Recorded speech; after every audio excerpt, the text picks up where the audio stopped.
Hello दोस्तों, यदि आप भी क्लास 10th का आज यानी 23 अगस्त को संस्कृत का प्रथम सावधिक परीक्षा यानी फर्स्ट टर्मिनल एग्ज़ाम देने वाले हैं तो अभी के इस क्लास में क्लास 10th के लिए संस्कृत का 100% ओरिजिनल क्वेश्चन पेपर का ऑब्जेक्टिव और सब्जेक्टिव क्वेश्चन आंसर हम बताने वाले हैं।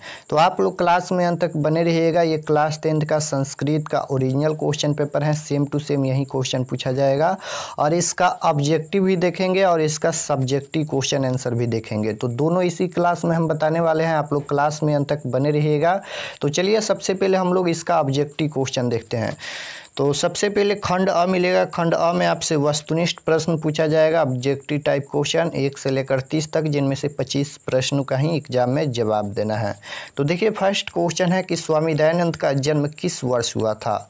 बताना है कि स्वामी दयानंद का जन्म किस वर्ष हुआ था, यही क्वेश्चन पूछा गया है। तो आपको याद रखना है 1824 में। 1 नंबर क्वेश्चन का आंसर क्या हो जाएगा, सी हो जाएगा। फर्स्ट क्वेश्चन पर यही क्वेश्चन रहेगा, स्वामी दयानंद का जन्म किस वर्ष हुआ, तो आपका आंसर होना चाहिए ऑप्शन नंबर सी यानी 1824 ईस्वी में।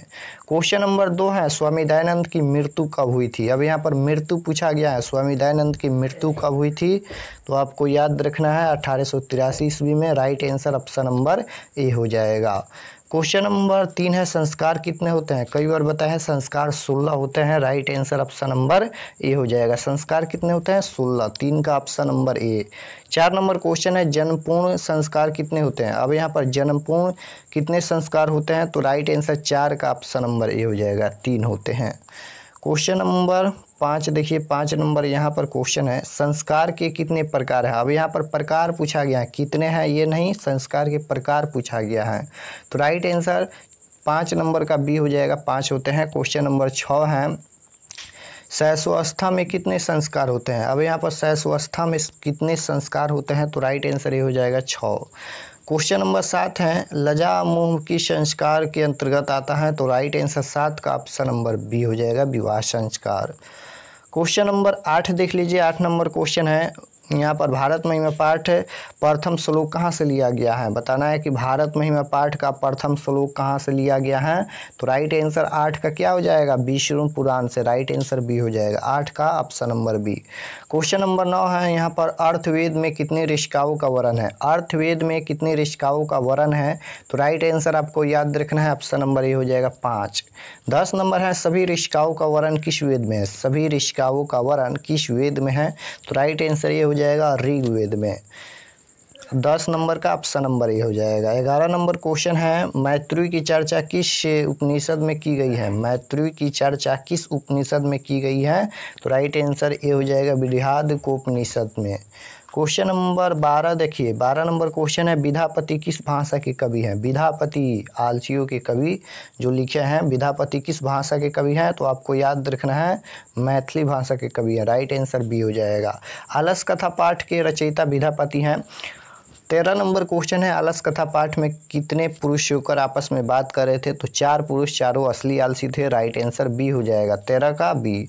14 नंबर क्वेश्चन है, वीरेश्वर कौन थे, तो वीरेश्वर मंत्री थे। राइट आंसर सी हो जाएगा, यहाँ पर जो कि आलसियों के भोजन कराते थे, तो राइट आंसर 14 का सी हो जाएगा। क्वेश्चन नंबर 15 है, नीतिकार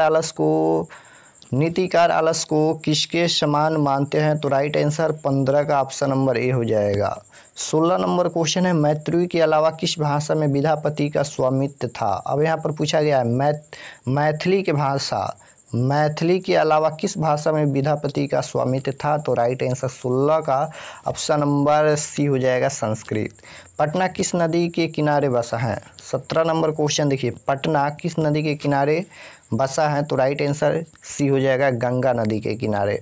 18 नंबर है, गांधी सेतु कहाँ है। गांधी सेतु कहाँ है, तो गांधी सेतु आपको याद होना चाहिए, पटना में है। राइट आंसर बी हो जाएगा, 18 नंबर का बी।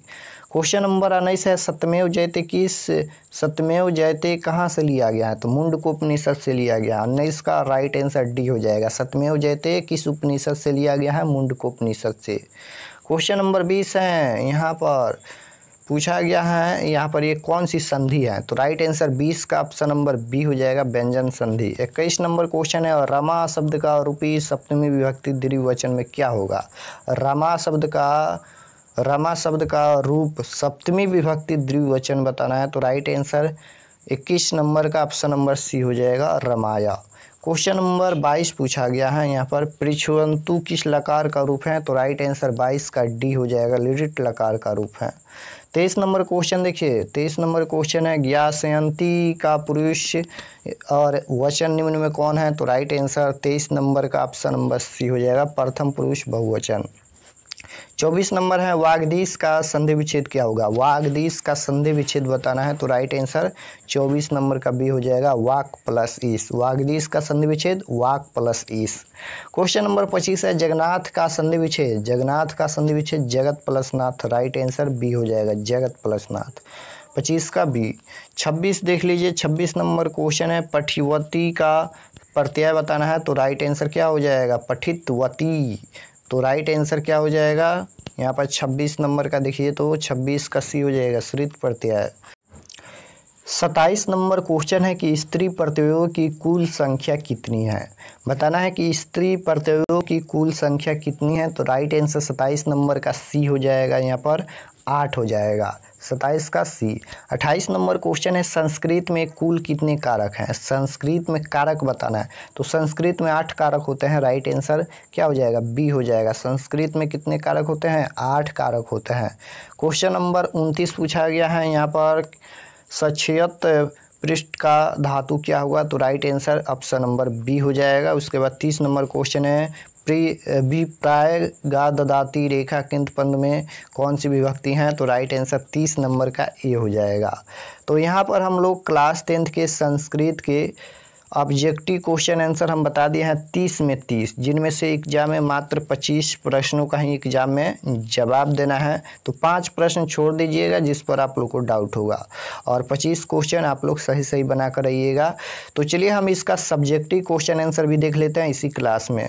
तो देखिए, सबसे पहले लघु उत्तरीय प्रश्न पूछा जाएगा, देख सकते हो यहाँ पर, निम्नलिखित प्रश्नों में से किन्हीं 5 प्रश्नों के उत्तर दे, प्रत्येक प्रश्न 2 अंक का है। यहाँ पर लघु उत्तरीय प्रश्न पूछा गया है, 5 प्रश्नों का ही जवाब देना है, प्रत्येक प्रश्न 2 अंक के लिए है, यानी 10 नंबर यहाँ से होगा। तो क्वेश्चन देख सकते हो क्या पूछा गया है, बहुत ही इजी प्रश्न पूछा गया है, देख सकते हो। जैसे क नंबर क्वेश्चन है, स्वामी दयानंद का जन्म कहाँ हुआ था? बस यही लिख देना है, कहाँ हुआ था जन्म। उसके बाद ख नंबर है, आलस कथा में किसका वर्णन है? उसके बाद है, संस्कृत साहित्य में आधुनिक लेखिकाएँ कौन कौन है? उसके बाद है, सुलभा कौन थी? उसके बाद है, सीमांतोन्नयन संस्कार में क्या होता है? उसके बाद है, शैशव संस्कार के अंतर्गत कौन कौन संस्कार होते हैं? उसके बाद है कि समावर्तन संस्कार क्या है? उसके बाद है, स्वामी दयानंद ने समावर्तन का क्या संदेश दिया? उसके बाद है, भारत महिमा से किसका वर्णन है? उसके बाद है, अंत में चारों आलसियों को मंत्री ने क्या किया? बहुत ही सिंपल प्रश्न है, मात्र 1 से 2 लाइन में ही इसका आंसर आप लोग लिख सकते हो। तो अपने आप से इसका आंसर लिखने का प्रयास कीजिएगा, उसके बाद इसका आंसर मिलाइएगा। 2 नंबर क्वेश्चन देखिए, 2 नंबर क्वेश्चन यानी दीर्घ उत्तरीय प्रश्न पूछा गया है, उसके बाद 3 प्रश्नों का ही जवाब देना है। ये 5 अंक का रहेगा। यहाँ पर देख सकते हो प्रत्येक प्रश्न 5 अंक का है, इनमें से 3 ही प्रश्न का जवाब देना है। जैसे क्वेश्चन देख सकते हो पूछा गया, संस्कार से जीवन में क्या परिवर्तन होता है? करमवीर कथा से हमें क्या शिक्षा मिलती है? उसके बाद है, आधुनिक शिक्षा के लिए स्वामी दयानंद के अनुयायियों ने क्या किया? उसके बाद है, अपने बड़े भाई के पास एक पत्र संस्कृत में लिखे जिसमें वर्णन हो कि किताब खरीदने के लिए 500 रुपये की आवश्यकता है। उसके बाद है, वर्षा ऋतु पर 7 पंक्तियों में एक अनुच्छेद लिखे। इनमें से 3 ही प्रश्न का जवाब देना है। चलिए अब हम लोग इसका आंसर देख लेते हैं। तो जैसे लघु उत्तरीय प्रश्न पूछा गया था, क नंबर का आंसर यहाँ पर है। सबसे पहले अपने आप से इसका आंसर लिखिएगा। क नंबर का आंसर है, स्वामी दयानंद का जन्म पूछा गया था कि स्वामी दयानंद का जन्म कहाँ हुआ था? तो लिखना है इसका आंसर, स्वामी दयानंद का जन्म 1824 ईस्वी में गुजरात प्रांत के टंकारा नामक गांव में हुआ था। बस इतना ही इसका आंसर लिखना है। उसके बाद है, यहाँ पर आलस कथा पाठ से 4 आलसियों के बारे में वर्णन किया गया है। उसके बाद है, यहाँ पर ये आंसर है। उसके बाद ग नंबर का आंसर है, संस्कृत साहित्य में आधुनिक काल में अति प्रसिद्ध कवित्री पंडित छमराव हैं। उसके बाद है, सुलभा एक सन्यासिनी थी वह योग धर्म के अनुष्ठान द्वारा सिद्धि प्राप्त कर अकेले ही इस पृथ्वी पर ज्ञान हेतु वितरण करती थी। तो इसका आंसर लिखना है। 6 नंबर है कि भारत में पाठ में भारत के महत्व पर प्रकाश डाला गया है। उसके बाद दीर्घ उत्तरीय प्रश्न का आंसर यहाँ पर लिखा गया। इस प्रकार से इसका आंसर लिखिएगा। संस्कार व्यक्ति के जीवन पर गहरा प्रभाव डाल सकते हैं, उसकी व्यक्तित्व सामाजिक और मानवीय पहचान को निर्मित कर सकते हैं। ये संस्कार व्यक्ति के बचपन ही उसके विचारों, व्यवहार और आचरण को प्रभावित करने लगते हैं और उसे एक अस्थायी संस्कृत भूमिका में अस्थायी कर सकते हैं। उसके बाद यहाँ पर ख नंबर देख सकते हो। ख नंबर का आंसर है कर्मवीर कथा पाठ से हमें शिक्षा मिलती है कि गांव में रहने दलित एवं निर्धन छात्र भी मेहनत कर बल पर सर्वोच्च शिखर पर पहुंच सकते हैं। लगन, उत्साह और धर्म से मनुष्य किसी भी विजय प्राप्त कर सकता है। तो इस प्रकार से ख नंबर का आंसर लिखना है। तो यहाँ पर हम क्लास 10th के संस्कृत के ओरिजिनल क्वेश्चन पेपर का ऑब्जेक्टिव और सब्जेक्टिव क्वेश्चन आंसर बता दिए हैं। आप लोग इसे तैयार कर लीजिए और इसमें से क्वेश्चन जो है वह फाइनल बोर्ड परीक्षा में पूछा जाएगा। तो आप लोग सभी प्रश्न को जरूर याद कीजिएगा और अगर आप लोग चैनल पर नए होंगे तो चैनल को सब्सक्राइब कर लीजिएगा ताकि आने वाले नेक्स्ट क्लास आपके पास जरूर पहुँचे। और व्हाट्सएप ग्रुप अगर आप लोग ज्वाइन नहीं किए हैं तो आप लोग मैसेज करके व्हाट्सएप ग्रुप ज्वाइन कर लीजिएगा। नंबर है, यहाँ पर नंबर लिख देते हैं 8292929627। इस पर आप लोग को व्हाट्सएप पर मैसेज करना है। उसके बाद आपके पास एक लिंक भेजा जाएगा। आप लोग क्लास 10th के लिंक को दबाकर व्हाट्सएप ग्रुप ज्वाइन कर लीजिएगा। तो मिलते हैं नेक्स्ट क्लास में, तब तक अपना स्टडी कीजिए। आप सभी को धन्यवाद।